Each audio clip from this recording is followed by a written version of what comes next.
d'Algérie. Bonjour d'Algérie qui vous offre une vitrine de toute l'actualité en matinée. Alors on va essayer aujourd'hui de vous donner les thématiques retenues.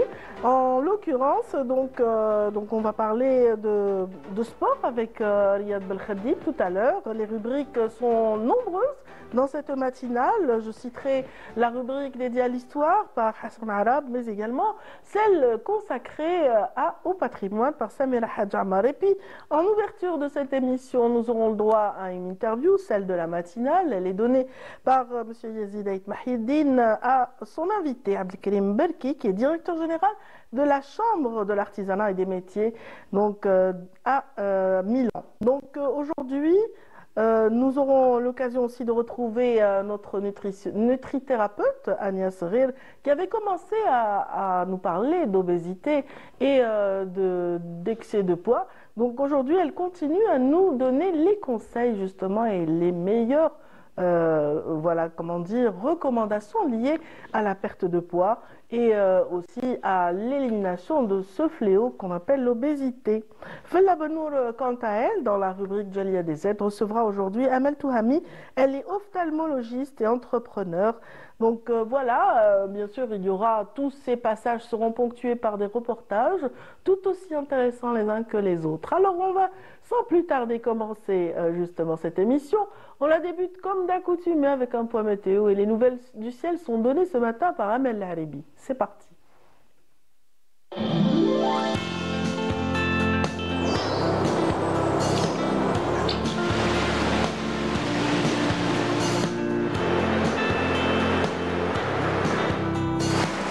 موبيليس تقدم لكم الأحوال الجوية.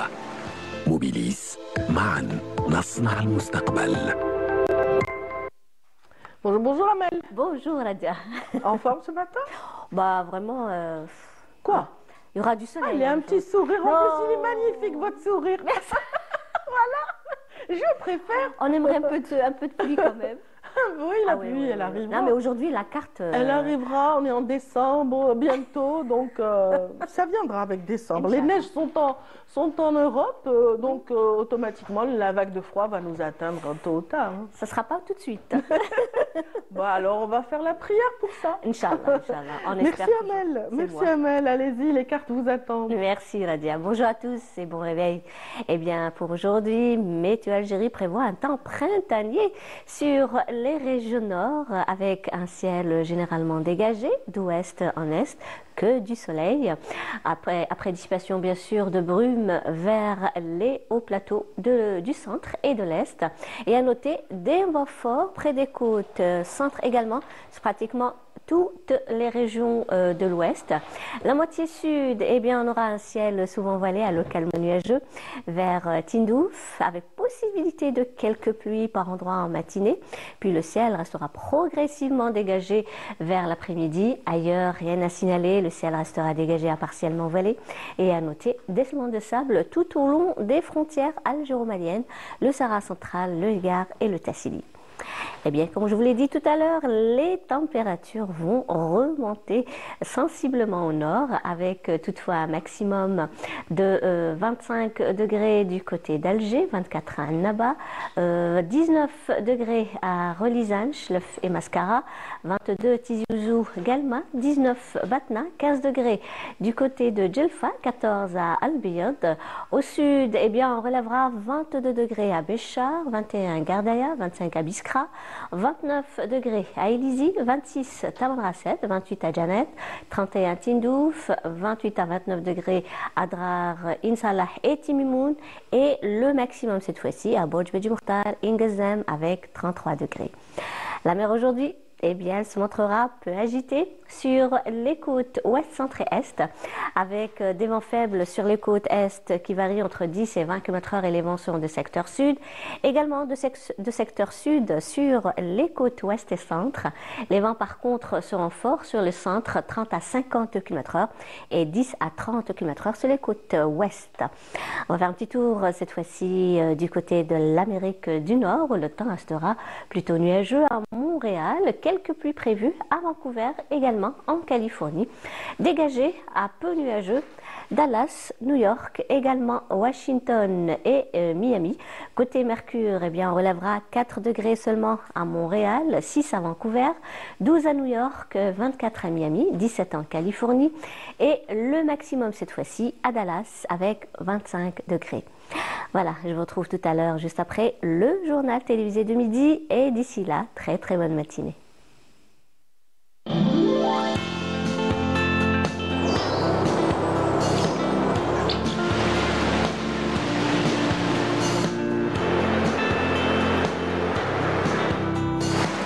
موبيليس قدمت لكم الأحوال الجوية. موبيليس، معا نصنع المستقبل. Merci infiniment, Amel. Gardez le sourire toute la journée. On essaiera. Ils ont eu un succès planétaire avec une chanson que tout le monde fredonne, Zina en l'occurrence. J'ai nommé là Amine Babylone et son équipe. Donc tout de suite, on leur mine le grand sentimental Amine Babylone, mesdames et messieurs, à l'instant. Et puis bon, madame est déjà installée. Il s'agit de Samira Hajamar. Donc bonjour Sam. Bonjour. Ça va là? Très bien, alhamdoulilah. Alhamdoulilah. Aujourd'hui, tu vas nous faire balader à travers les zones humides, n'est-ce pas? Un patrimoine national, même universel, un site qui s'appelle Chott El Hodna. C'est un lac salé. Allez, on maintient un peu le mystère. D'accord. Le temps de quelques un images. jingle.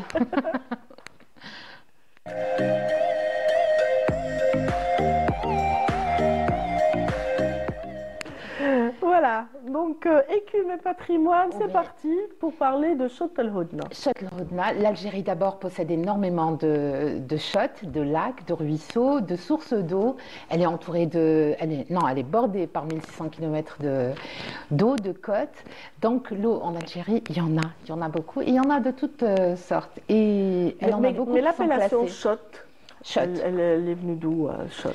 Chott, c'est la définition en arabe, c'est sapra. Voilà, c'est en arabe, c'est ce que je voulais dire. Sapra, mais il y a des sapras du nord et des sapras du sud, des sapras qui sont reliés à la mer, qui se déversent qui déversent l'eau dans la mer, et d'autres non, qui sont des bassins,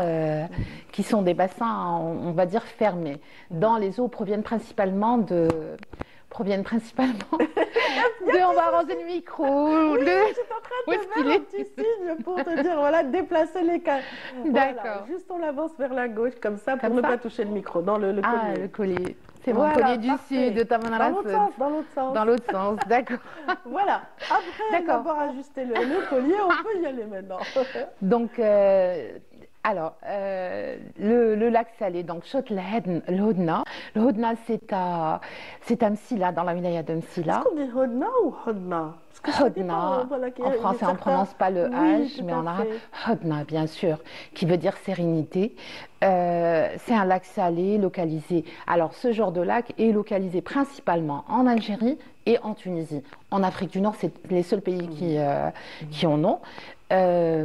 Voilà, donc il est classé site Ramsar, zone humide à protéger, à conserver, à plein de choses. C'est une wetland, c'est comme ça qu'on l'appelle en anglais. Donc le Chott El Hodna est le deuxième plus grand lac d'Algérie. Donc le premier, c'est El Mehrir. Je ne sais pas si El Mehrir en arabe. C'est un oued qui dessert en fait, parce qu'il s'étend, Biskra et Khenchela. En tout cas, on les retrouve. C'est sur cette ligne. En français, Mehrir, c'est fontanelle. Et durant l'Antiquité, Ptolémée l'a surnommé le lac des tortues.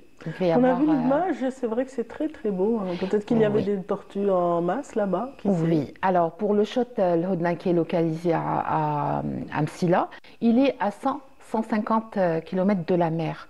Donc c'est un lac salé endoréique, c'est-à-dire que son eau vient des précipitations, des pluies, des évaporations. Il est salé il produit du sel, donc. D'ailleurs, il est cultivé. On a le chott de Chergui, qui se trouve à Al-Oued, qui, lui, est ouvert à la baignade. Celui de El Hodna n'est pas ouvert à la baignade. Il est sur une étendue de 1000 km. Il y a aussi, il s'étend en fait, on le retrouve à Batna, qui lui, alors à Batna, il est de 100 km. Voilà. Donc, c'est des sites classés. Ils sont d'importance parce qu'il y a une flore et une faune. Il y a des animaux on va dire plutôt des oiseaux. Il y a des même oiseaux migrateurs, des oiseaux migrateurs. Il y a les gazelles. En fait, il y a toute on va dire, un écosystème qui survit grâce aux eaux. Exactement. On voit justement ce bel envol d'oiseaux migrateurs. Donc, ils viennent en général durant les saisons froides. Exactement. Il y a la sarcelle, il y a la gazelle de Cuvier, il y a l'outarde. Enfin, il y a beaucoup d'animaux, beaucoup d'espèces en fait qui vivent là-bas et qui vivent grâce à ce chott. Donc, on va peut-être rappeler qu'il s'étend il est à 400 mètres d'altitude. Qu'il est alimenté par au moins, en tout cas pas moins de 22 cours, c'est-à-dire cours d'eau.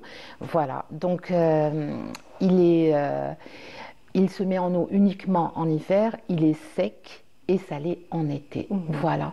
C'est très beau à voir. C'est très joli. Ça, j'ai envie de dire, c'est une œuvre d'art de la nature. Voilà. L'idée, c'est de les conserver, de les protéger. On peut pas y nager. Il ne faut pas que les gens nagent dedans. Oui. C'est pas bien. Le taux de sel est très élevé. Déjà, c'est pas bon pour la santé. Oui. Il y en a qui pensent que c'est bon pour la peau. Voilà. Oui, j'imagine. Donc, le chott de Hodna. On voit cette flore, justement, qui naît autour des bords, voilà, sur les bords plutôt, sur les rives de ce chott. Exact. Voilà. Donc, je rappelle juste qu'il est chevauché sur deux wilayas, celle de Batna et celle de Msila. De par l'étendue, on va dire l'étendue, c'est plus Msila enfin le chott de Hodna est plus localisé à Msila qu'à Batna. Voilà. Est-ce qu'en général, ce sont des zones assez respectées ou est-ce que vraiment elles ont besoin du soutien des autorités locales, etc., pour leur préservation? C'est respecté. Il y a la direction des forêts, bien sûr, qui travaille à travers tout le territoire national. Ils font de l'exploration, ils surveillent. Oui, c'est respecté. En général, c'est respecté. Après, oui, il y a toujours un brebis galeuse ici et là. Voilà, on peut pas. Les premières explorations, c'était en 1867, et à l'époque, on avait répertorié 349 espèces, donc communautés. Alors, depuis son classement, il y a à peu près 550 taxons. On recense en 90 le Kabesh, voilà. Donc, il y a des choses qui sont recensées régulièrement.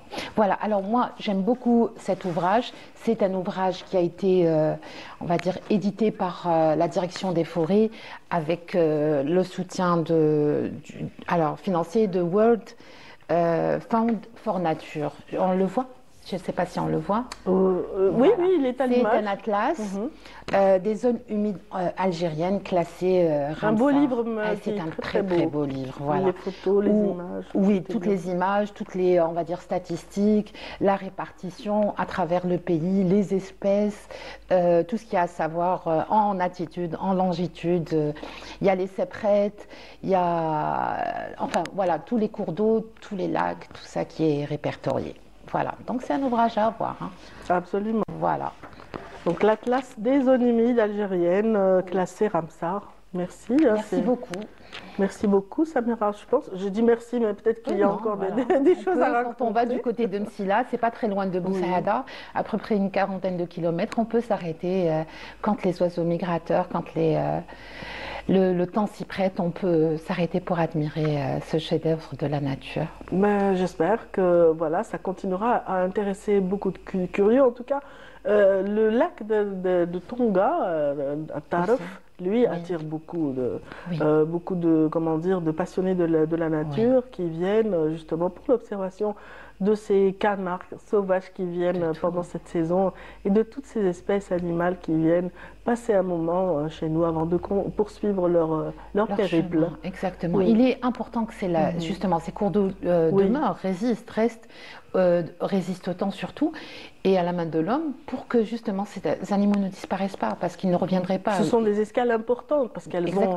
Voilà, elles ont... Dans la migration des oiseaux en général, donc de toutes les espèces. Donc si ça venait à disparaître, eh ben, elles disparaîtront aussi, on ne les verra plus. Merci beaucoup Samira de vous être intéressée à cet aspect ce matin dans Écume et Patrimoine, donc les zones humides. Zones humides, il y en a plusieurs en Algérie. Merci beaucoup. Merci beaucoup. Je vous souhaite de passer une excellente journée. En tout cas, on reste dans les produits issus de la nature tout de suite. On va parler de récupération de feuilles de palmier pour l'artisanat, en faveur de l'artisanat. C'est dans ce portrait qui nous est dressé donc, par Naïma Loualish qui a rencontré cet artisan spécialisé dans la fabrication justement d'objets à base de palmier. Est un jardin frais. Mohamed, 48 ans, travaille ici dans son jardin en plein air, comme le faisaient des années auparavant son père et son grand-père. Et d'ailleurs, notre artisan semble être le dernier des Mohicans, ici à Djennet, ville connue pour ses meubles taillés avec les feuilles de palmier. J'ai commencé depuis mon jeune âge. Je venais ici avec mon feu père qui me donnait des tâches sommaires. Je coupais par-ci, par-là. Petit à petit, j'ai appris le métier. À 16 ans, j'étais un artisan confirmé. Les feuilles de palmier que donne mon jardin ne me suffisent pas. Je suis obligé d'aller acheter ailleurs ou de ramener chez les gens qui sont autour. En hiver, il faut beaucoup de temps pour faire une table, par exemple, parce que le cuir camelin ne se mouille pas facilement. Il faut plusieurs jours pour le ramollir. Il est utilisé pour la couture. En été, puisqu'il fait chaud, le cuir nécessite à peine 2 jours pour le voir ramolli.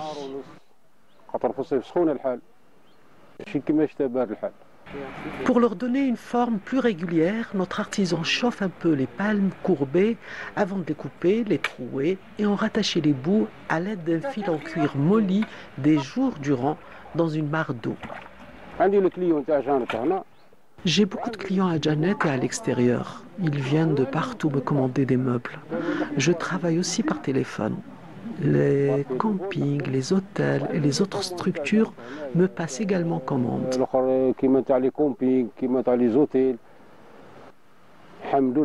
Avec ce métier, on peut gagner beaucoup d'argent. Le prix d'une table est fixé selon le métrage. Ça va de 1000 dinars à 3000 dinars l'unité. Je souhaite vivement, et c'est quelque chose qui me tient vraiment à cœur, de monter un grand atelier pour enseigner aux jeunes cet artisanat particulier pour qu'ils vivent encore des années. Quoique Mohamed croule sous les commandes, il n'arrive pas à satisfaire tout le monde puisqu'il travaille seul et que les jeunes se détournent de ces métiers ancestraux. Et pourtant, avec l'augmentation du prix du bois, le palmier peut être une véritable alternative pour des produits à 100% écolo et durables, intégrant une économie circulaire. Merci infiniment à tous ceux qui viennent de nous rejoindre. Dans notre matinale, nous ouvrons tout de suite une page santé avec la nutrithérapeute Agnès Red qui vient de s'installer. Elle fait partie de cette équipe, donc chaque dimanche, vous pourrez la retrouver et découvrir avec elle de très bons conseils. Et c'est après ceci.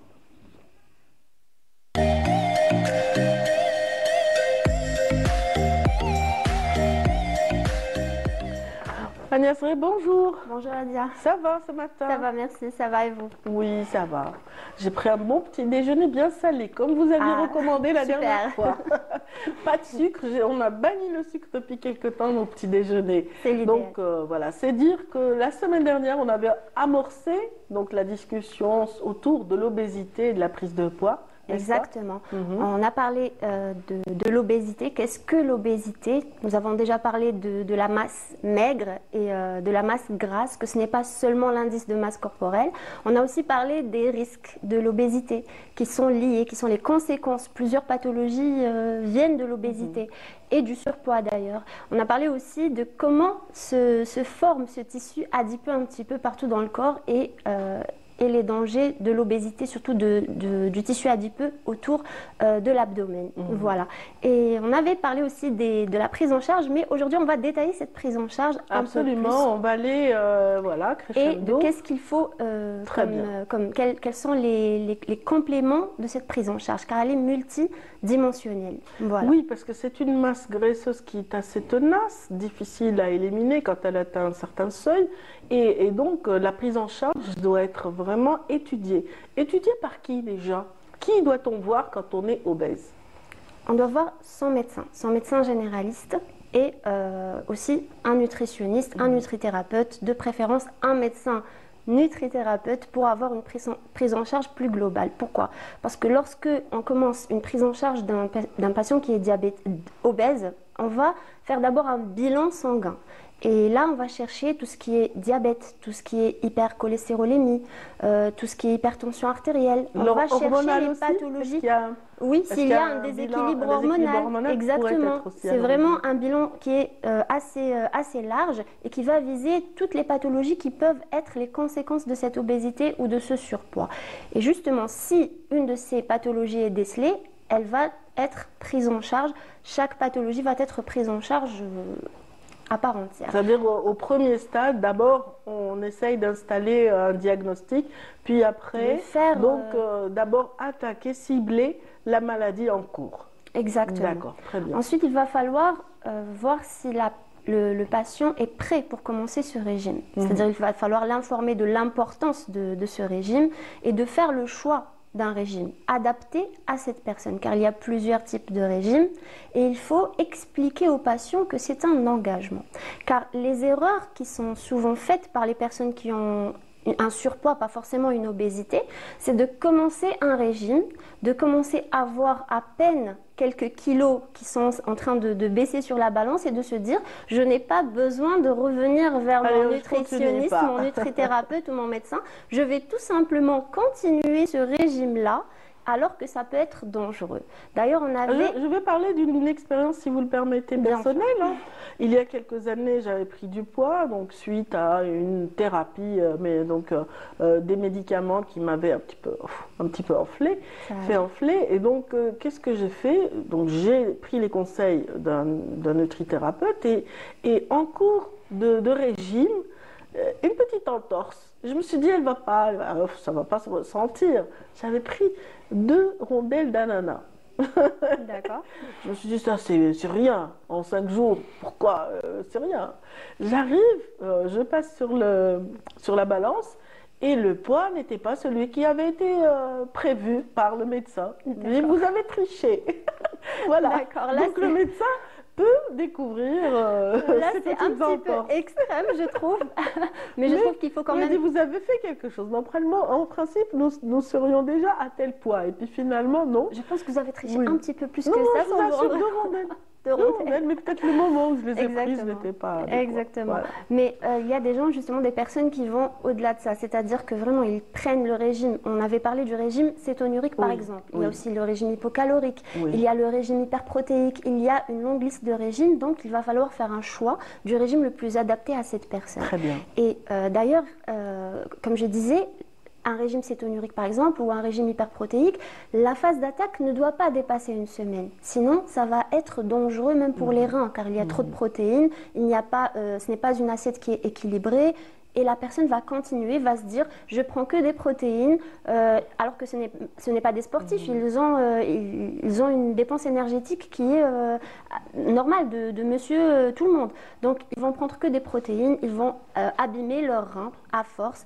Ils vont fondre vraiment, mais ils vont abîmer leurs reins, ils vont avoir d'autres problèmes de santé qui sont plus graves. Et le pire, c'est l'effet yo-yo. Alors le plus important dans ces régimes-là, c'est vraiment d'être suivi. Si votre médecin vous dit après 1 semaine ou 2 semaines, on va attaquer la 2e phase, il va falloir revenir et changer le régime. Il va falloir réintroduire, après ce régime-là qui est protéique, où on avait dit la première phase, on enlève tout ce qui est sucre, tout ce qui est féculent, tout ce qui est pain blanc, riz, on enlève tout ça, on laisse que les protéines. Après cette phase d'attaque, on va réintroduire les aliments, mais par indice glycémique.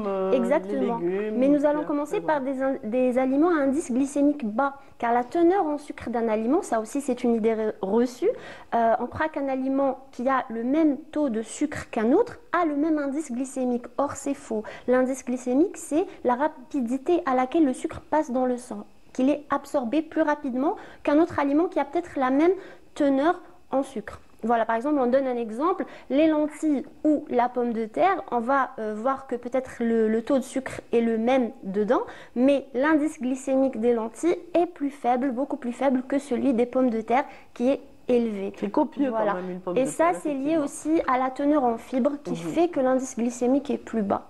Donc, on va réintroduire les aliments qui ont un indice glycémique plus bas. Les amandes, les noix, les légumes, certains légumes, les lentilles, le pois chiche.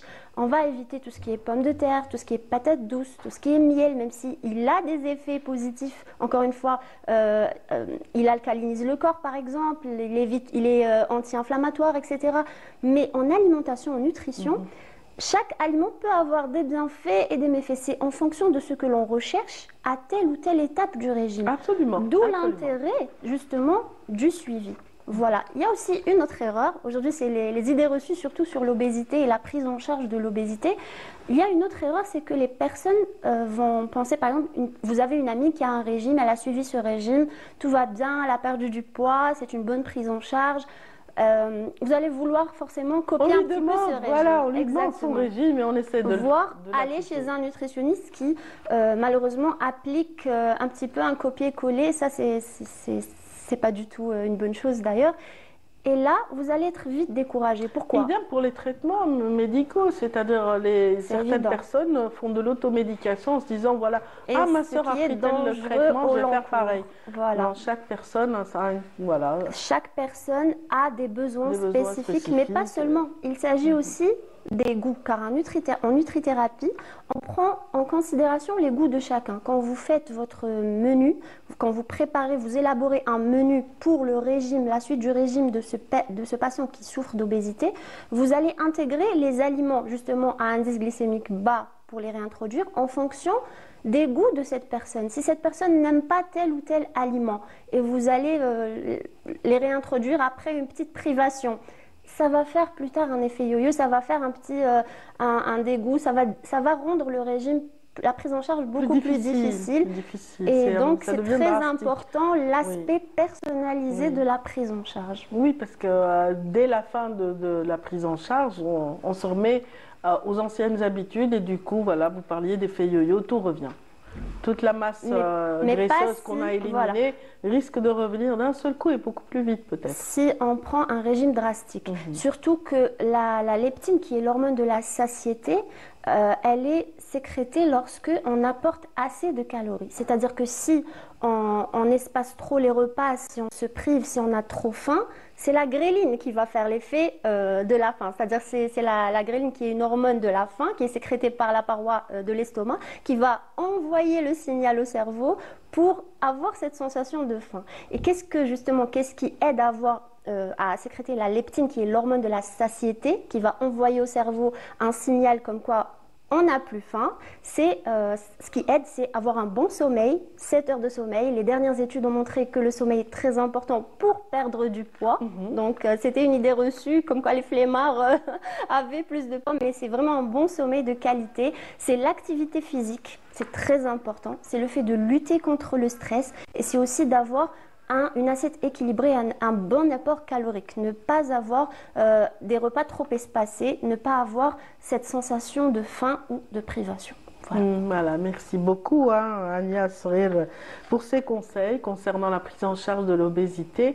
En tout cas, ce qui est sûr, c'est que lorsque ça devient difficile, et on terminera là-dessus certainement, c'est que quand ça devient difficile, il ne faut pas hésiter à avoir aussi les conseils d'un psychologue, n'est-ce pas? Exactement, la prise en charge psychologique est très importante, que ce soit pour traiter les causes de cette obésité qui peuvent être vraiment liées aux émotions, à la tristesse, comme on a dit, au stress surtout, car le cortisol, le stress, ça va engendrer une augmentation du cortisol dans le corps. Le cortisol, qui est l'hormone du stress, va engendrer aussi une augmentation de l'envie de manger, la glycémie va augmenter, et donc c'est un cercle vicieux. Le glucose va être stocké trop dans le foie, et quand le foie est surchargé, ça va devenir de la mauvaise graisse qui va se déposer un peu partout. En tout cas, si on a autour de nous quelqu'un qui souffre d'obésité, il faut le valoriser, il faut l'encourager, il faut l'accepter comme il est, parce que certaines remarques peuvent peut-être décourager, peut-être même... C'est très important de le faire justement pour soi. C'est bien sûr le regard des autres, c'est une culture générale à avoir, c'est clair.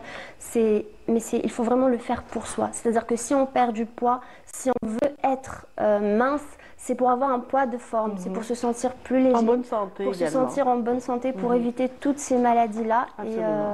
Et voilà, et donc la prise en charge psychologique, comme vous dites, avoir un coach sportif, car sans activité physique, ça va être très difficile de maintenir ce poids de forme. Et justement, plus on fait de l'activité, l'activité, c'est pas seulement du sport, c'est aussi faire de la marche rapide, c'est faire du ménage, c'est vraiment plusieurs types d'activités rentrent dans ce mettre contexte-là. Le corps en activité, en mouvement, exactement.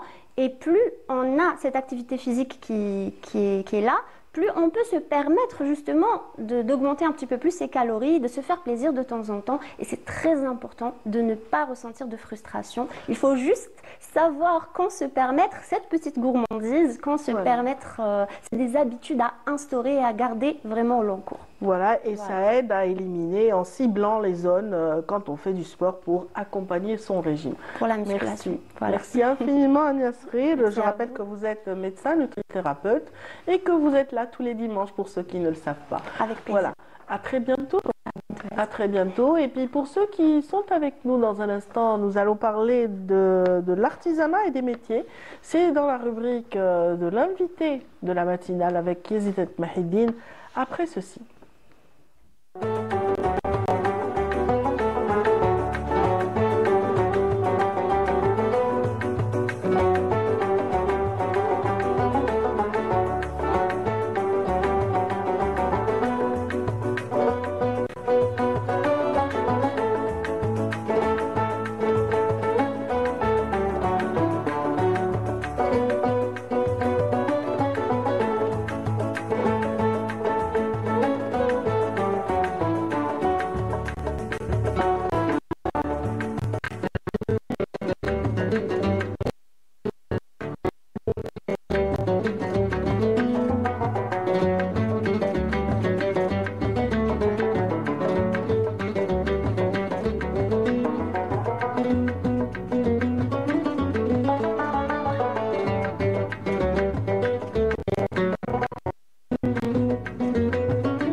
Cette petite virée à travers les grandes artères d'Alger pour rejoindre notre ami Yezidet Mahidine dans l'invité de la rédaction qui n'est autre que monsieur Abdelkrim Berki ce matin, directeur général de la Chambre de l'artisanat et des métiers. C'est parti dans un instant.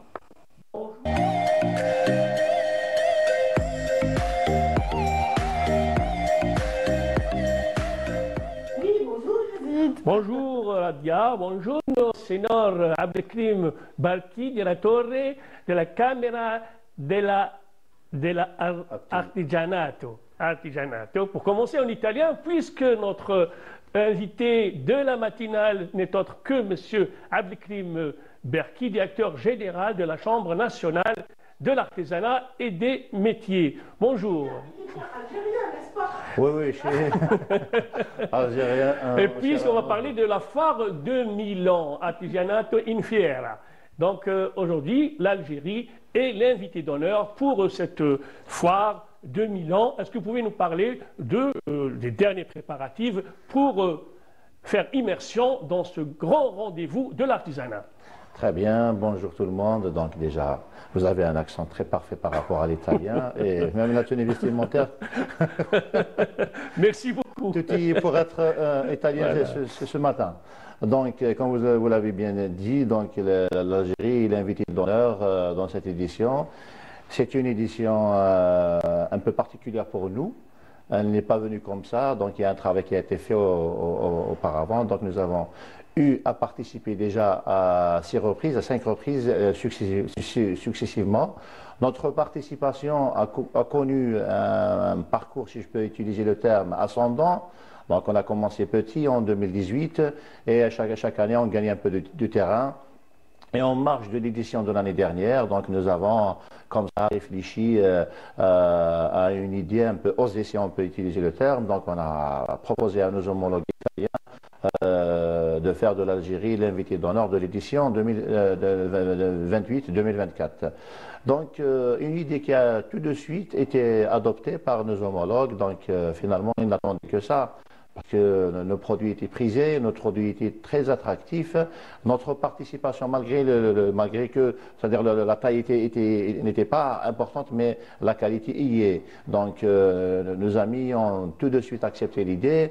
Donc, il y a eu des pourparlers, des réunions en présence de notre consul général. Donc, on a préparé une mouture de projet que j'ai transmis à notre ex-ministre de Tourisme et de l'Artisanat, lui-même il a transmise à Monsieur le Premier ministre. Donc le travail a été accepté, l'idée a été adoptée, même ici en Algérie. Donc le travail c'est-à-dire la concrétisation a commencé.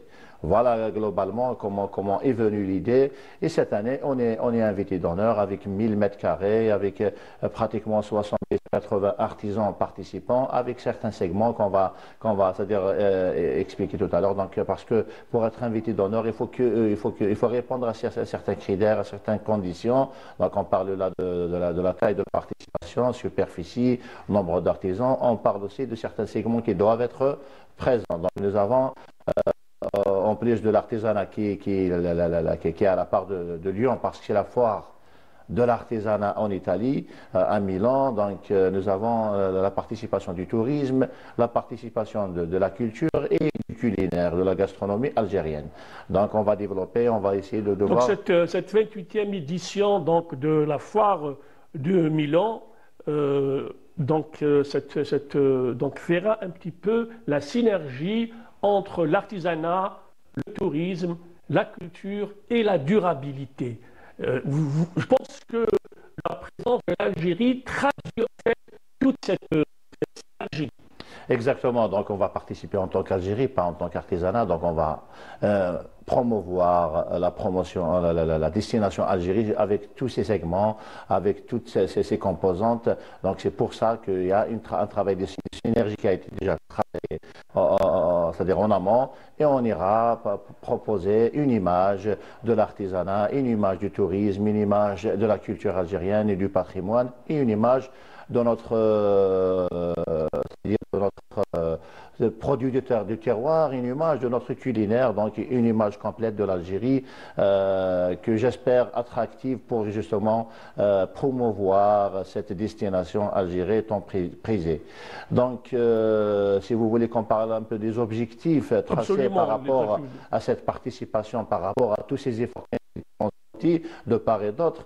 Donc nous avons des objectifs déjà liés à l'artisan lui-même et à l'artisanat.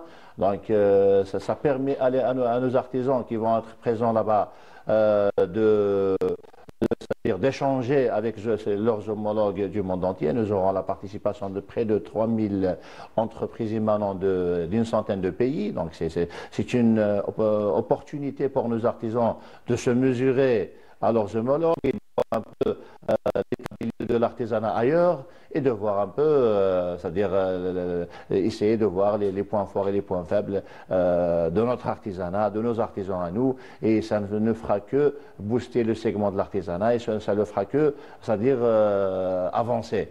Ça, d'une part, et sans oublier l'aspect économique de la chose. Nous sommes des adeptes de l'aspect économique, on sait pertinemment que le seul garant de la pérennité des entreprises de l'artisanat, c'est la commercialisation.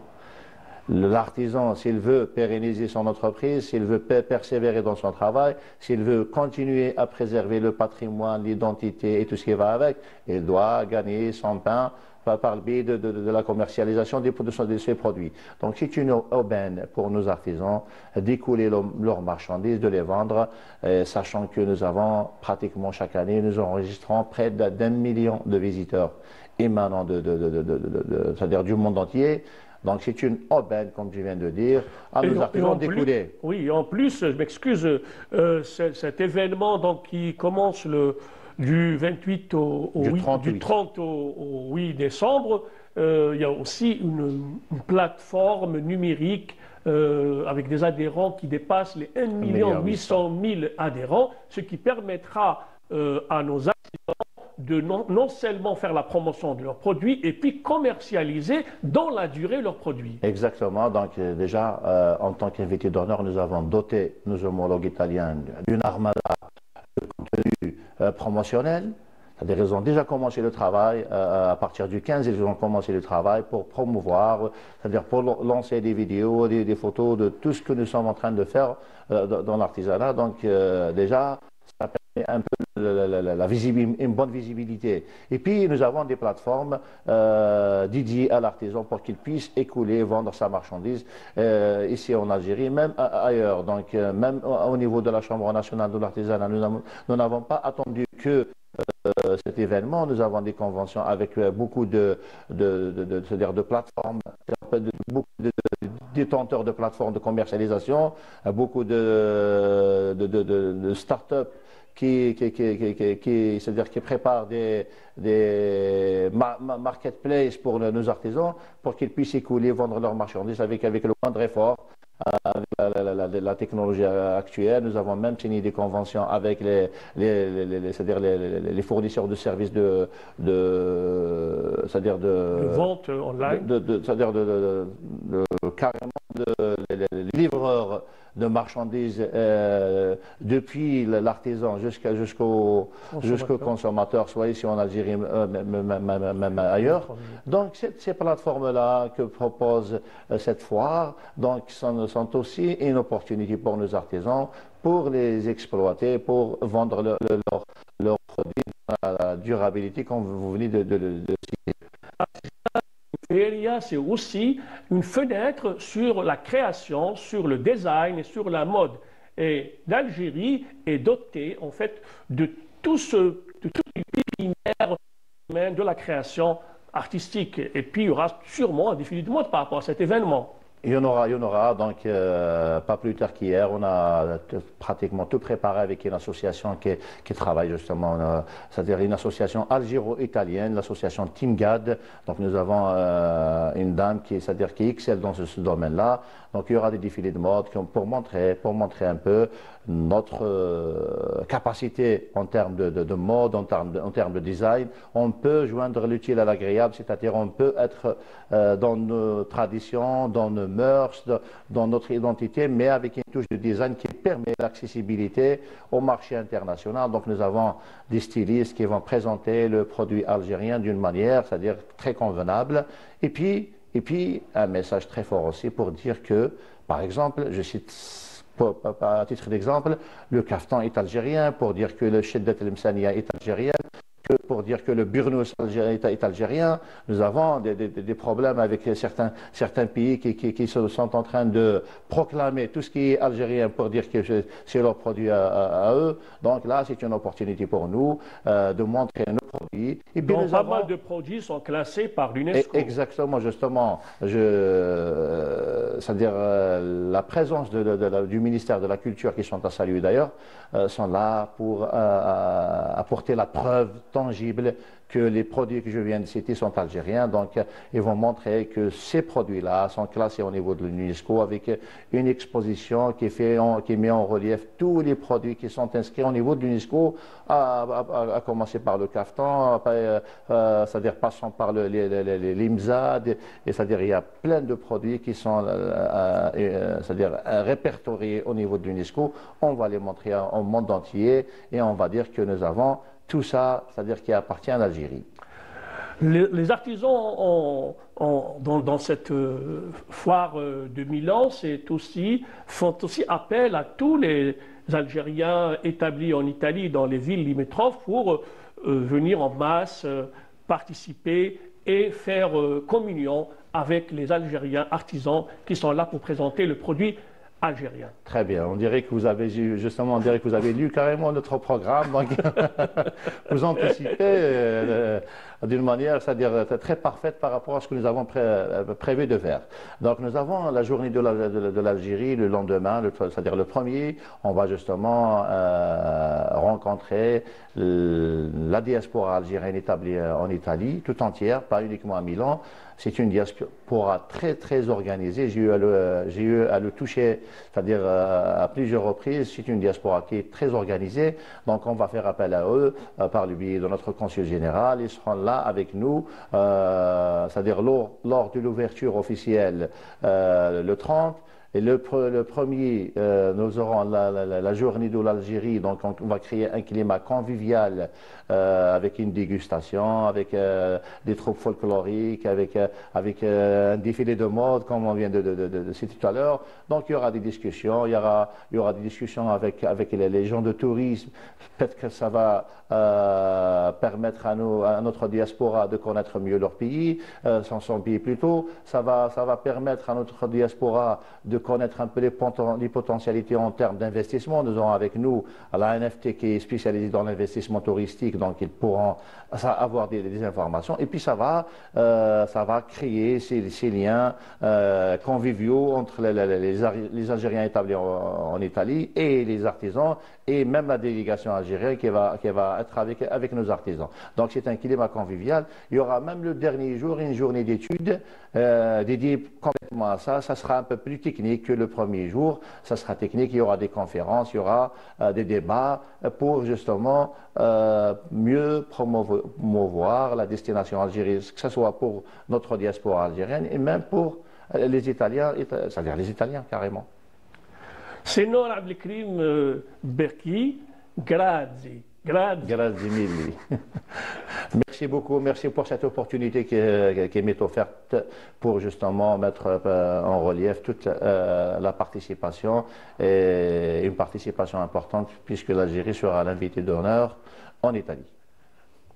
Merci infiniment Yazid, merci également à Monsieur Berki pour tout cet éclairage. Bon vent à tous ces Algériens et Algériennes donc, qui sont déjà présents en Italie pour nous représenter dignement. Bien sûr, je salue au passage l'équipe des designers qui a bien sûr participé à cette foire pendant plusieurs éditions et qui a certainement dressé des ponts très utiles pour que tout ça arrive, pour qu'on ait une représentation algérienne aussi grandiose dans cet événement mondial. Donc merci de rester avec nous. On va parler encore des Algériens, mais ailleurs, cette fois-ci encore. Les Algériens vont séduire, ils ont séduit cette semaine à l'occasion justement d'un événement culturel. Il s'agit de la semaine culturelle algérienne organisée également à Naples et couverte pour nous par Afaf Belouchet ce matin. Journée tout à fait ordinaire pour ces collégiens napolitains. Aujourd'hui, la classe dépasse les murs de l'école pour une immersion singulière dans une culture méconnue où l'art se révèle être la première porte d'entrée et c'est la stupeur qui les saisit. Beaucoup de choses sont vraiment très belles car il y a une longue histoire derrière tout cela. Donc oui, c'est magnifique. Une des choses que j'ai beaucoup appréciées, ce sont ces tableaux de cette jeune fille qui a réalisé sa première exposition à 15 ans. Les professeurs d'art plastique ne sont pas en reste, plongés eux aussi dans cet univers créatif algérien dont les racines s'étendent sur plusieurs millénaires. Ils découvrent une expérience inattendue. Sous la guidance inspirante du grand artiste Bardi, élèves et professeurs sont initiés au pas des géants des arts plastiques algériens, découvrant ainsi une richesse insoupçonnée. Ah oui, découvrir cet artiste Baya a été vraiment très intéressant. De même pour l'artiste qui nous a reçus, Bardi, très intéressant. L'exposition est vraiment très intéressante. C'était très apprécié de voir aussi des artistes différents, des artistes d'une culture complètement différente. Donc oui, vraiment, c'était très intéressant. Ce programme, à l'initiative du Consulat général d'Algérie à Naples, ne se limite pas aux collégiens. Des classes de lycéens de la ville ont également été invitées à participer dans une démarche de promotion de la culture et de l'histoire algérienne. Mais l'initiative va au-delà. La projection en italien du documentaire L'Algérie vue du ciel leur a permis de saisir l'immensité, les charmes et la beauté saisissante de notre pays. Une bonne expérience parce que je savais un peu de l'histoire de l'Algérie, mais je ne connaissais pas très bien la culture. Comme italien, je vous vois comme un exemple de résistance et de forteresse. Une émotion partagée par le directeur du lycée qui voit en cette action bien plus qu'une simple initiative pédagogique. Personnellement, j'ai été très touchée par votre histoire glorieuse, ancienne, vos racines qui plongent dans la nuit des temps, une culture qui progresse au-delà de la Méditerranée, comme la nôtre de ce côté-ci. Mais je suis vraiment honorée de connaître l'histoire d'un peuple qui a recherché la liberté. Cette liberté qui a aussi produit tant de sacrifices et qu'il est juste de rappeler aujourd'hui en ce 70e anniversaire. La libertà che ha prodotto anche tanto sacrificio e che è giusto ricordare anche oggi in questo 70° anniversario. Parmi les élèves, 3 d'origine algérienne se distinguent, fiers de présenter le pays de leurs ancêtres à leurs camarades.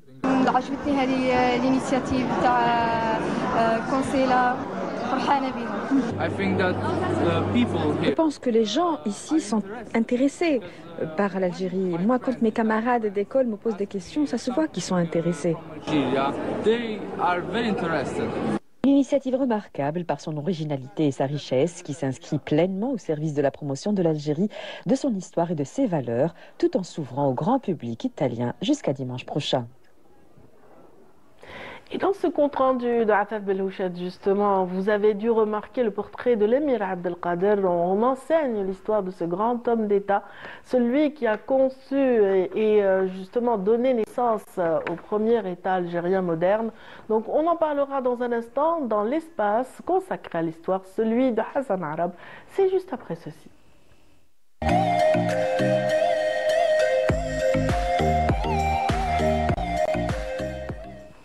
Bonjour Hassan. Bonjour Rabia. Ça va en forme ce matin? Oui, très en forme. Ouais. Alors on est à J-3 d'un grand événement lié à cette personnalité remarquable qui est l'émir Abdelkader.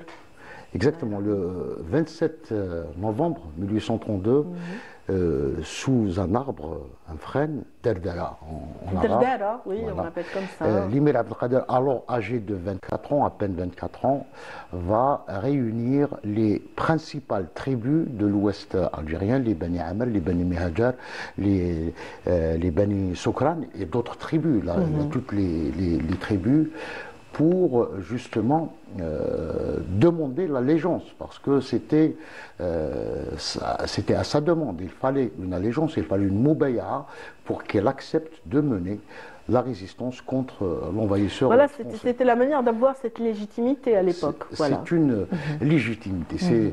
Les chefs de tribu, c'était en quelque sorte c'était les grands électeurs. Hein. Voilà, ils avaient toute la légitimité. Chaque chef de tribu avait une légitimité. Il représentait véritablement la tribu, donc il a été élu.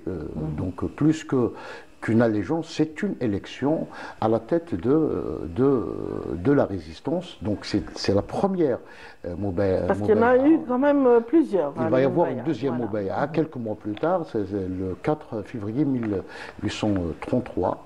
Et là, c'est plus à la plaine de Ris, mais elle va se dérouler à la mosquée de la Moubaya, qui existe toujours au centre-ville de Mascara. Mascara, oui, tout à fait. Et la deuxième Moubaïa sera justement le début effectif de l'État algérien moderne, comme vous l'avez souligné, parce que il va y avoir l'ensemble pratiquement des tribus de toutes les régions d'Algérie. C'est pourquoi la prouesse de l'émir, c'est d'avoir réuni tous les Algériens contre les Français. Absolument, il va commencer unifier les rangs face à cette colonisation française qui venait avec toute sa force, justement, qui gagnait du terrain de plus en plus, et donc il fallait unir les forces. Il fallait unir les forces pour organiser la résistance, mais aussi pour construire un État. On voit l'image justement de Derdara et de toutes ces personnalités qui sont venues plébisciter le jeune prince, on dira, parce que l'émir veut dire prince, mais c'est pas dans la notion du prince. Lui, il a refusé donc d'être traité comme, c'est-à-dire c'est un guide à la fois politique et militaire, parce que l'émir, dès le mois de février 1833, va jeter les jalons de ce que deviendra l'État algérien, c'est-à-dire il va mettre en place un découpage territorial, donc à la tête de chaque territoire, il va nommer un khalifa, donc il avait des khalifas un peu partout en Algérie, et il va également mettre en place, il va frapper la monnaie, il va construire des usines d'armement, il fait appel à des experts étrangers qu'il payait rubis sur ongle pour dire un peu la stratégie de cet homme qui n'avait que 24 ans à l'époque, il faut le souligner, mais qui a été adoubé par son père, parce que c'est le père Mahiddin, oui, tout à fait, qui a mené entre 1830 et 1832 la bataille. Il a résisté contre l'occupant français et l'émir était un chevalier intraitable. Donc il a participé avec son père dans certaines batailles qu'ils ont d'ailleurs gagnées. Et lorsque toutes les tribus ont demandé au père Mahiddin d'être à la tête de cette résistance, il leur a conseillé son fils, prétextant qu'il était âgé et il ne pouvait pas assumer une telle fonction. Mais il était conscient des aptitudes et des capacités de son héritier. De son héritier, c'est-à-dire les capacités était déjà militaires. Stratège. Militaire, oui, stratège militaire, les capacités militaires et intellectuelles, parce qu'on doit rappeler que l'émir, avant l'occupation française, il avait fait un pèlerinage, d'abord à la Mecque, pour accomplir le Hajj, mais aussi il s'est recueilli à Bagdad sur les tombes de Sidi Abd al-Qadir al-Jilani et de Muhyiddin ibn Arabi avant d'aller en Égypte, où il va découvrir l'administration, l'état de Mohamed Ali, et il s'est inspiré, donc il a été marqué par l'organisation sans faille de ce monsieur, et il va en quelque sorte calquer, c'est pas le mot, mais mettre un état. Mettre en application la notion acquise sur l'organisation d'un état, tout à fait. Lors de ce périple. Il était vite, comment dire, apprécié par ces personnes qui sont venues à la Moubaïa, il est précurseur. Il a fini par être adulé par eux et respecté. Par ses partisans, parce que c'est un chef militaire très humaniste. Il avait donc lancé lui-même ce qu'on appelle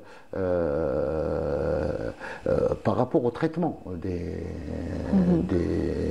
prisonniers de guerre.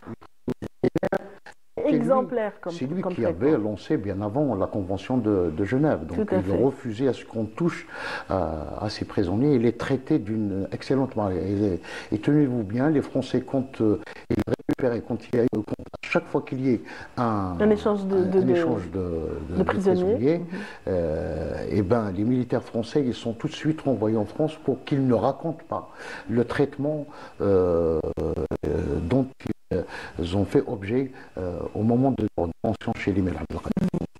Effectivement, bien sûr, les histoires autour de son humanisme sont nombreuses, elles vont au moment de son exil, mais bien sûr, on revient à cette histoire de Moubaïa, 192e anniversaire de la Moubaïa dans 3 jours, donc ce sera célébré partout, mais vous teniez à nous parler d'un moment particulier, et c'est de l'inédit que vous nous amenez ce matin, n'est-ce pas? Oui, donc c'est un moment, alors, il y avait un texte, la Moubaïa, donc la première Moubaïa a été accompagnée, il y avait, donc on a fait appel à un poète, qui s'appelle Tahar Ben Hawa. Donc Tahar Ben Hawa, c'est lui qui a fait la lecture du texte de la Moubaïa qui existe, et puis ce poète de la tradition populaire a tenu à déclamer un poème qu'il avait posé en l'honneur de l'émir Abdelkader. Le poème s'intitule El Moubaïa, donc il est composé de 12 vers, et le 11e vers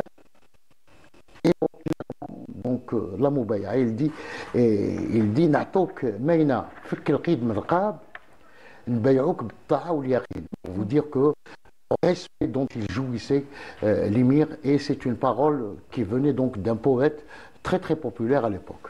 Voilà, Nbayouk b'ta'a wal yaqin, et voilà, moi je vois un peu plus loin.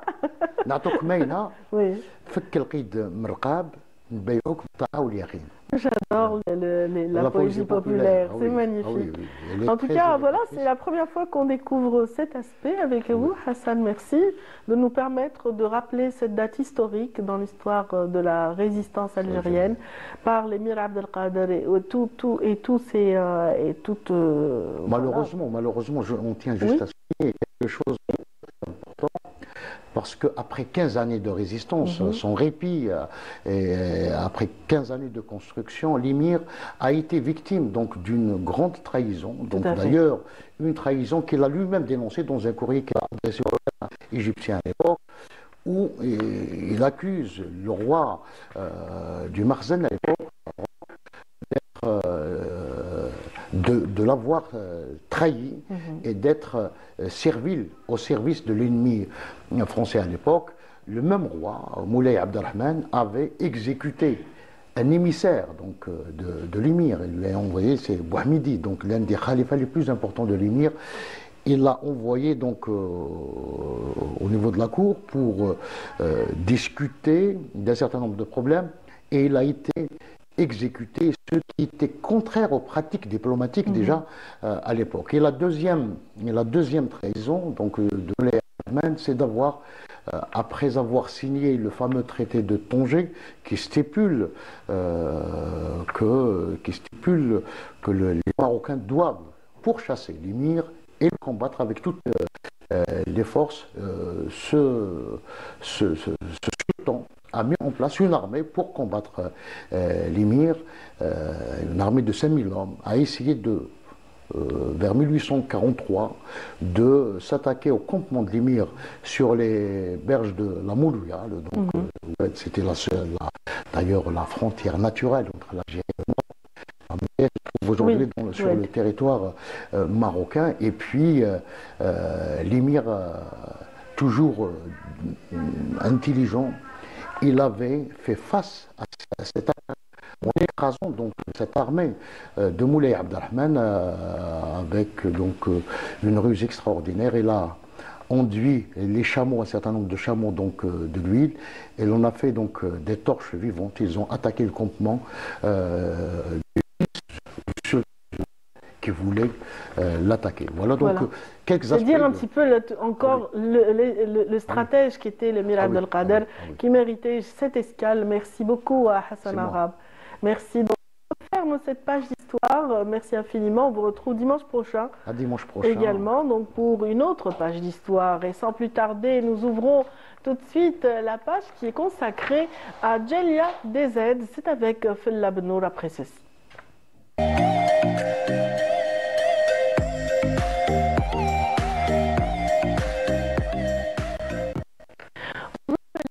Bonjour Adia. Ça va? Ça va très bien. Très bien installée, prête à nous faire découvrir la personnalité du jour. Passionnante la personnalité du jour. Donc bonjour à tous, bienvenue à Djelia.dz. Aujourd'hui on reçoit une des compétences algériennes qui sont nombreuses, Docteur Touhani, qui a une double casquette. Vous êtes médecin ophtalmologiste et entrepreneur. Bienvenue, docteur. Merci beaucoup, Fella. Honoré d'être là et merci pour l'invitation et bonjour aux téléspectateurs. Merci d'avoir accepté notre invitation. Merci beaucoup. Merci. Donc, je disais que vous aviez une double casquette. Vous êtes médecin et entrepreneur, puisque vous êtes à la tête d'un incubateur, Emir Synergie, qui reçoit des jeunes entrepreneurs qui sont dans l'innovation notamment. D'où vous puisez cette énergie pour rester dans l'Emir Synergie? En fait, ça a toujours été un trait de personnalité, hein, donc de rester active et dans l'innovation surtout. Donc cette double casquette, en fait, elle est naturelle parce que en tant qu'ophtalmologiste, en tant que médecin, on est de soi dans la recherche donc médicale, donc on est obligé donc de chercher donc des solutions pour nos patients. Et du coup, donc, on baigne dans cet esprit donc d'innover et d'innovation. Donc, et du coup, oui, cet incubateur dédié donc à la medtech, la biotech et la healthtech hein, va de soi. Après un parcours aux États-Unis. Oui, après un parcours. Une quinzaine d'années ou plus, oui, plus d'une quinzaine d'années aux États-Unis. Donc voilà. Vous vous installez en Algérie avec l'idée de se lancer aussi dans l'innovation, comme vous avez fait aussi des essais cliniques aux États-Unis pour trouver des solutions à certains et des traitements à certaines pathologies. Vous avez été aussi dans l'innovation. C'est pour ça que vous êtes revenu peut-être avec en fait, ça matérialise un peu cette expérience que j'ai acquise et que je voulais partager avec mes compatriotes. Ça va de soi. Donc, après une quinzaine d'années, c'est-à-dire en tant que médecin, ayant exercé aux États-Unis, la médecine là-bas n'est pas uniquement donc clinique. On est obligé de faire de la recherche clinique, de faire de la recherche scientifique, parce que ça va donc vers innover donc des medical devices, c'est-à-dire des dispositifs médicaux, des solutions, donc aussi pour les patients. Donc, et ça, c'est toute une structure en fait. Donc, il y a donc le médecin, il y a donc l'université donc qui est autour donc du médecin, qui offre donc les laboratoires, qui offre donc tout cet équipement qui est important pour faire de la recherche. Il y a aussi le financement. Le financement aux États-Unis, donc il est pratiquement fédéral. Donc, il pousse les universités à faire donc de la recherche pour ensuite commercialiser donc la solution. Donc, c'est toute une industrie autour de l'université. D'ailleurs, vous avez publié plusieurs recherches dans des revues internationales. Et on publie parce que en fait, c'est des grants, donc c'est des bourses fédérales. Donc, et une des exigences, donc en fait, c'est de publier, donc que le fédéral voit un peu le résultat, donc et que ça va vers l'industrie, que ça va vers le marketing donc de la solution. Donc, c'est toute une chaîne. Donc, et le réglementaire est très important. C'est-à-dire quand on rentre dans ce circuit donc des études cliniques, donc on est dans le réglementaire et dans le réglementaire aussi du marketing, parce que tout n'est pas facile. Donc après avoir acquis donc cette petite expérience et du coup aussi on a été donc dans des startups, donc sans le vouloir. Aux États-Unis, vous faites quelque chose d'innovant. Vous commencez quelque chose et du coup vous êtes acquis par donc une grosse corporation qui elle aussi cherche des innovateurs pour donc étayer son portfolio et ça va de soi. Vous avez fait des études d'abord ici en Algérie. Oui. Vous avez commencé, vous êtes né en Algérie, vous avez fait des études ici, donc un produit 100% algérien, de l'université algérienne. Qu'est-ce qui fier de l'être? Qu'est-ce qui vous a motivé pour revenir investir en Algérie? La motivation, donc la toute première, donc il y a un environnement, je pense, qui est favorable aussi. Il y a un environnement qui est favorable, mais c'est surtout, c'est surtout en fait que j'ai eu des parents aussi, parce que les parents, c'est avant toute une carrière, c'est eux donc le pilier. Hein. le pilier de ce qu'on est, de ce qu'on est devenu. J'imagine qu'ils sont fiers. Donc voilà, donc c'est surtout revenir, c'était surtout pour eux, donc en premier lieu. Et voilà, et faire le reste, c'était naturel. C'est naturel avec l'évolution que connaît l'Algérie, le climat la mise en place, des affaires. Justement, la mise en place du ministère des startups m'a beaucoup encouragée à réfléchir, donc à mettre en place cet incubateur. Donc, on a mis en place cet incubateur, on a eu le label, donc, qui est donc un agrément donc, spécial qui est donc fourni par le ministère des startups pour donc, être dans ce qu'on fait. Donc, on présente en fait, on offre plutôt deux programmes qui sont très très importants. Donc, un programme qui est agnostique, c'est-à-dire qui touche à toutes les verticales, à toutes les spécialités. Et nous, en fait, nous représentons le Founder Institute, qui est donc un accélérateur pour les pre-seed, les startups qui sont pre-seed. Donc, le Founder Institute est donc dans les headquarters, c'est-à-dire qui est basé donc à la Silicon Valley.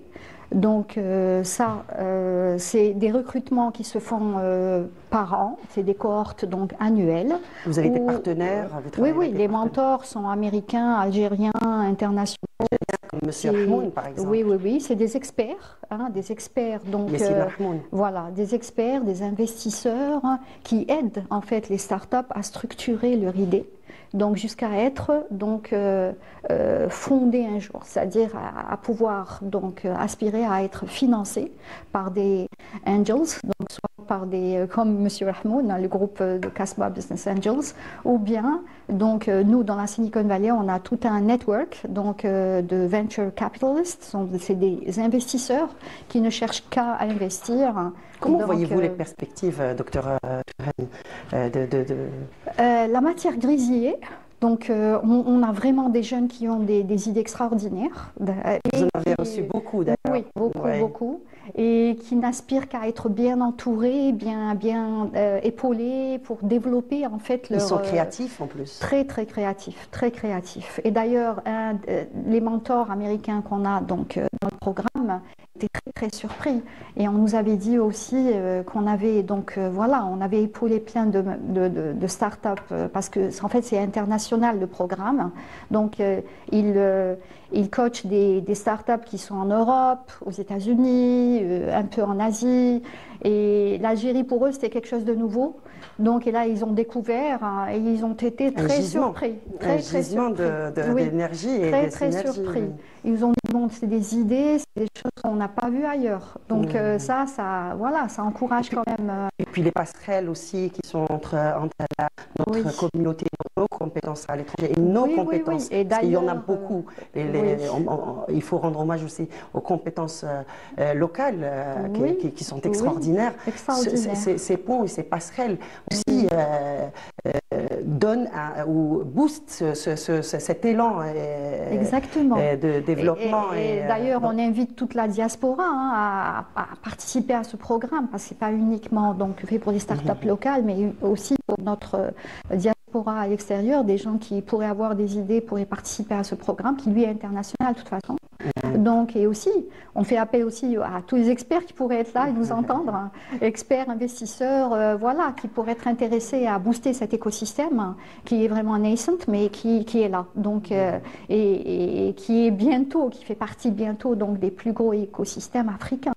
Donc, bientôt, on aura le sommet, la conférence sur l'intelligence artificielle. Donc, il y a ça. Il y a aussi le sommet africain des startups qui arrive, la conférence qui arrive la première semaine du mois de décembre. Et ça, il y aura toutes les startups africaines et tous les joueurs, en fait, de l'écosystème de l'innovation africain qui seront là. Et c'est très important. C'est à partir du 4, je crois. Oui. C'est à partir du 4. Non, c'est le 5, le 5 jusqu'au 7. 5, 6, 7 au CIC. Et en parlant de conférence, il va y avoir aussi la réunion pour la première fois de la réunion plutôt annuelle des académiciens africains ici en Algérie du 26 au 28. Exactement. Du 26 au 28. Et pour la première fois, il va y avoir, on verra pour la première fois l'octroi du prix du monde africain, donc visant à motiver les chercheurs exceptionnels africains dans le domaine de l'environnement. Ah ben ça c'est génial parce qu'on est aussi dans la bibliothèque. Pour aller vers zéro papier. Voilà. En tout cas, c'est ce qu'a annoncé le président de l'Académie, Mohamed Hicham Qara, qui a donné une conférence de presse la semaine dernière. En tout cas, pour terminer, le volet culturel n'est pas en reste. Non, vous vous intéressez aussi aux artistes algériens, aux artistes peintres. Et vous, la semaine, plutôt jeudi, vous avez aussi organisé un café littéraire. Oui, c'est-à-dire qu'au niveau de l'incubateur, on a un espace coworking. Voilà. Et au niveau de cet espace coworking, on essaie de l'animer au plus avec des créateurs, des jeunes créateurs, des artistes. Donc on dans tous les domaines. Dans tous les domaines. Voilà, on a organisé pas mal d'expositions d'art. D'ailleurs, c'était durant le mois de Ramadan. On a accueilli l'œil artistique. Story, surtout. Donc voilà. Donc on a aussi animé des soirées d'entrepreneuriat à l'époque. Donc et là on a démarré un café littéraire il y a 6 mois comme ça. Donc chaque jeudi on accueille donc un écrivain. Donc algérien, donc qui partage avec nous donc l'histoire de son livre. Rapidement, donc, le prochain événement. Donc c'est Dr Arwa, donc jeudi prochain, qui va présenter Staten Island à notre café littéraire, donc au niveau du l'espace coworking. Je vous remercie, Dr. Merci beaucoup pour l'invitation. C'est très enrichissant. Merci de nous avoir fait confiance. On espère vous recevoir assez souvent pour nous parler de tout ça. Inch'Allah. Merci beaucoup. Au revoir. Merci à votre invité qui avait vraiment qui nous a fait part d'informations très passionnantes. Merci. Beaucoup de courage. Beaucoup de courage et bonne chance. Et bonne continuation. Merci beaucoup. Donc cette fois-ci, c'est le sport qui arrive avec Riyad Belkhadim et c'est après ceci.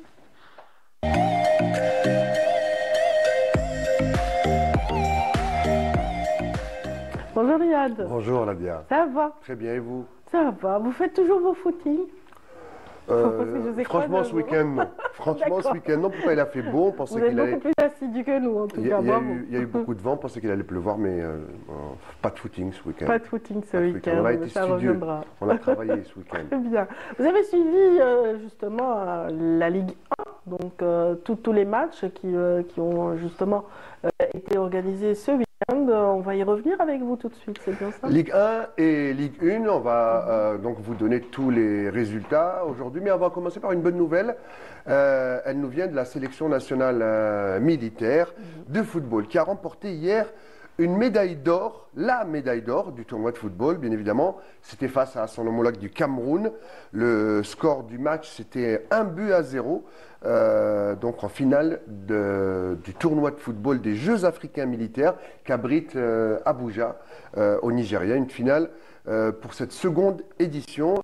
Ces Jeux qui vont se poursuivre jusqu'au 30 de ce mois. Le seul but de la rencontre et le titre donc africain en football a été offert par Marwan Benzid à la 109e minute de jeu. Ces Jeux, je vous le rappelle, unissent les athlètes militaires de l'élite du sport militaire africain. 25 pays participent pour mettre en valeur leurs compétences, leur endurance et leur esprit d'équipe dans 19 disciplines. Donc, médaille d'or. C'est pour l'équipe militaire, c'est pas la première, hein. Il y en a eu beaucoup d'autres avant et l'équipe militaire de football au niveau du continent, même au niveau mondial, au niveau militaire, excelle et remporte beaucoup de tournois. Félicitations. Félicitations donc à cette équipe nationale militaire qui remporte l'or africain. La Ligue 1. On va parler de la 10e journée. 10e journée. Complète. Il y a eu de beaux matchs, notamment le derby algérois jeudi dernier. C'était le début de cette journée. On s'attendait à ce que le Mouloudia ne fasse qu'une bouchée du Shabab Riyadi de Belouizdad qui a mal entamé le championnat. Que nenni, eh bien, c'est l'équipe de Slimani qui l'a emporté 3 buts. Le résumé de cette 10e journée, signé Sid Ahmed Bouraï. On regarde. Le choc de cette journée était sans conteste le derby entre le Shabab de Belouizdad et le Mouloudia d'Alger. Un remake de la dernière finale de la Coupe d'Algérie et malgré l'ouverture du score des Mouloudéens, c'est le Shabab qui ravira les 3 points en renversant complètement le scénario de la rencontre et sortent vainqueurs par 3 buts à 1. L'autre affiche de la journée opposait le CS Constantine à l'USM Alger et c'est les locaux qui s'imposent par 1-0 et qui prennent au passage la première place du classement général. Le MC Oran et l'Olympique Arbour ont tous deux connu des faux pas à domicile. Le MC en faisant match nul face à l'USM Khenchla 0 partout et Arbour en perdant face à l'Entente de Sétif par 1-0. En bas du tableau, la Sochlef et le NC Magara ont fait match nul 2 partout.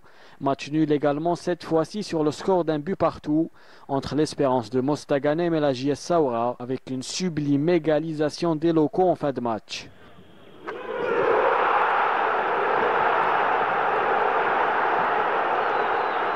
Pour rappel, cette journée a été amputée de 2 matchs JS Kabylie, MC El Bayed et Paradou AC. USB. C'est probablement le but de la semaine, celui de Mostaganem, avec, et vous l'avez vu, cette équipe de l'Olympique d'Arbour qui perd à la maison et qui a manqué l'occasion donc de prendre seule la tête du championnat. Voilà donc pour la Ligue 1, c'est le CSC qui est en tête, vous notez dans votre calepin. Et mardi, c'est une journée africaine puisque nos représentants, l'USMA notamment, le Moulier d'Alger, jouent les compétitions africaines. On va passer à la Ligue 2 qui en est déjà à 11 journées. Il faut suivre là, 11 journées. 11 journées pour la Ligue 2. On va commencer par l'Ouest et par cette équipe de Kouba, on va voir quelques images, qui a étrié dans un derby algérois, El Biar. 3-0, c'est considéré comme l'extérieur, mais il n'y a pas d'extérieur et à la maison pour les derbys. Généralement, on l'a vu avec le Mouloudia et le CRB. On voit donc ces buts du RC Kouba. 3-0 qui permet donc à Kouba de prendre la deuxième place avec la JSM Tiaret qu'on va voir dans quelques instants, qui est parti arracher le point du match nul à l'Herba. Partout les autres résultats et on continue à voir les images donc de cette équipe de Tiaret, Zarga comme on l'appelle, qui tient bien la corde avec Ben Aknoun, Koléa qui bat Mascara 1-0, Skaf Miliana qui gagne face à Tmouchent 1-0, match nul entre Saïda et Ben Aknoun 0-0, à Saïda, Ben Aknoun reste en tête et puis Bachar Jdid qui bat Ouatsli, 3-1. Ouatsli, c'est dans la wilaya de Chlef. Et puis samedi, je vous l'avais dit, El Biar qui incline devant Kouba 3-0. Victoire de Lasmo d'Oran qui carbure bien aussi cette année face à Mché 1-0. Le Ned qui bat le Wydad de Mostaganem 1-0. Pour finir, l'autre groupe, le groupe Centre-Est, on en est à la 11e journée de Ligue 2. Absolument. Avec Annaba qui part battre Magran 3-2. L'US Chaouia qui l'emporte à Chelrom El Aïd 2-0, match nul entre Khmis El Khachna et Borj Menayel 0-0. Ouergla dans le derby du Sud face à Ouetsouf, victoire de Ouergla 1-0, match nul entre le Cap Batna et le leader Rouisset 0-0. La JSD étrie le MOC de Constantine, ça c'est un choc et un classique entre JG et Constantine, 4-1. Aujourd'hui, à suivre la fin de cette 11e journée dans le groupe Centre-Est. l'AS Khroub qui joue à huis clos son public face au MSP Batna. Et puis le Harrach qui va essayer de coller à Rouisset s'il l'emporte aujourd'hui à Tlerma. Harrach est en déplacement. L'équipe où vous vous souvenez du gardien de l'équipe nationale lors du match de Omdurman? Allez, je vous pose une colle. Ah mon Dieu, on va vous le dire peut-être à l'oreille. C'était pas Mboulhi. Mboulhi n'était pas encore là. Ah non, d'accord. Allez. Chaouchi, non? Voilà, Fawzi Chaouchi, le revenant qui est gardien de l'Harrach cette saison. Le Harrach qui va bien et qui va essayer de coller à Rouisset, je vous l'ai dit. Il y a 4 points qui les séparent. En 4 victoires à Tlerma, Harrach revient à 1 point. Le championnat de Ligue 2 est passionnant cette année. On va vous le faire vivre dans Bonjour d'Algérie tout au long de la saison. Voilà, c'est terminé pour le sport cette semaine. C'est une bonne nouvelle ce retour de Chaouchi. Ah oui, et il est adulé par les KOSL, c'est comme ça qu'on appelle les supporters. Il était où entre-temps? Oh, il était à Borj Menayel, je pense qu'il s'est arrêté quelque temps. Il a été gardien de l'entente de Sétif, de la jeunesse sportive de Kabylie. C'est le chouchou.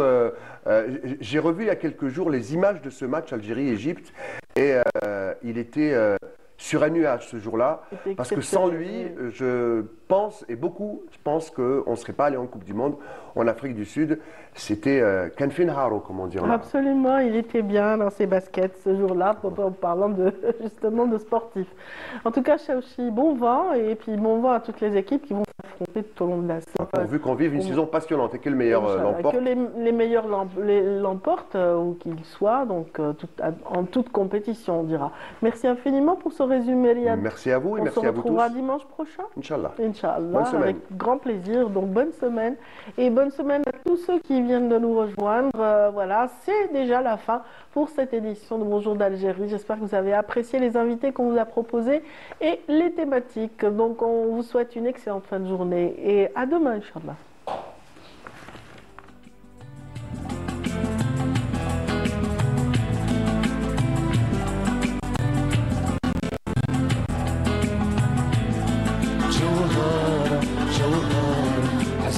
سنك غالي جوهرة جوهرة سكنة روحي وبالي